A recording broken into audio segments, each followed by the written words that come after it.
صفحہ نمبر 266 266 مستند مجموعہ وظائف. مدد مانگیں تو کس سے مانگیں؟ یہ ہمارا سبجیکٹ ہے. مدد کرنے والا کون ہے اور مدد پر کون پہنچتا ہے؟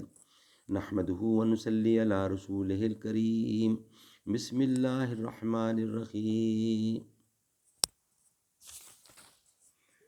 اللہ تعالیٰ قرآن کریم میں ارشاد فرماتے ہیں، تو ہم نے اس کی پکار سن لی اور اسے غم سے نجات دے دی.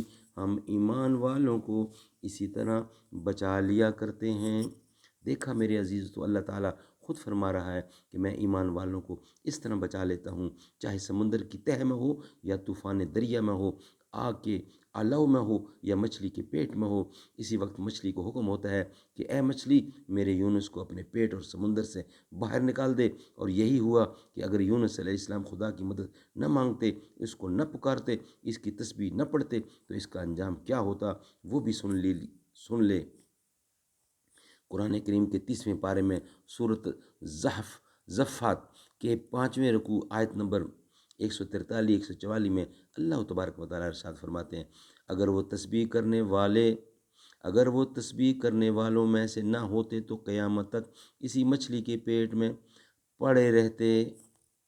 اے میرے دوست، اس سے بڑھ کر اب آپ کو توحید کے لیے اور کیا ثبوت چاہیے؟ خداوند عالم فرما رہا ہے کہ اگر یونس علیہ السلام میری تسبیح نہ پڑھتے، مجھ سے مدد نہ مانگتے، مجھے اپنی مصیبت میں یاد نہ کرتے، تو قیامت تک اسی مچھلی کے پیٹ میں قید رہتے، کیونکہ خدا کے سوا اور کوئی مصیبت میں ان کا مددگار نہ تھا.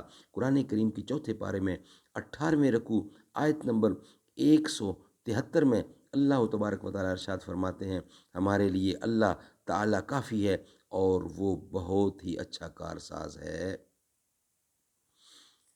حضرت ابن عباس رضی اللہ تعالیٰ سے روایت، حضرت ابن عباس رضی اللہ تعالیٰ روایت کرتے ہیں کہ جب حضرت ابراہیم علیہ السلام کو آگ میں ڈالا گیا تو آپ کی زبان پر آخری کلمہ یہ تھا کہ ہمارے لیے اللہ تعالیٰ کافی ہے، یعنی حسبنا اللہ و نعم الوکیل، نعم المولا و نعم النصیر.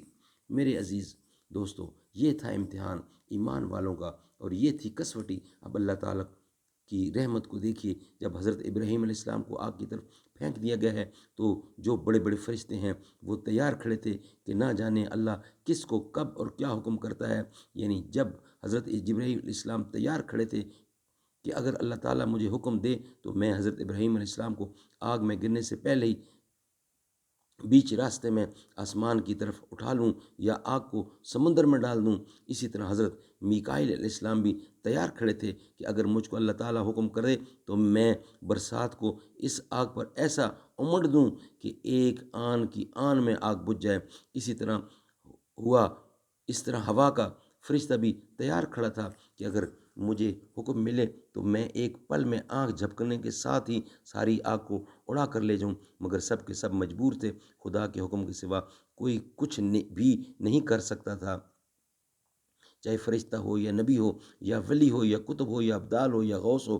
بہر اللہ تعالیٰ جب کسی کو بچانا چاہے تو وہ کسی کی مدد کا محتاج نہیں ہے کہ اس کا کوئی کام کر دے تب ہو سکے. اللہ تعالیٰ نے حضرت ابراہیم اسلام کو اپنا مقبول بندہ سمجھ کر اپنے رحم و کرم سے اپنے دربار میں قبول کر لیا. تو وہ کسی کی مدد کا محتاج نہیں کہ اس کا کوئی کام کر دے تب ہو سکے.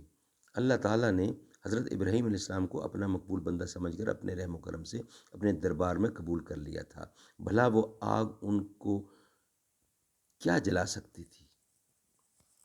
صدق اللہ العلی العظیم.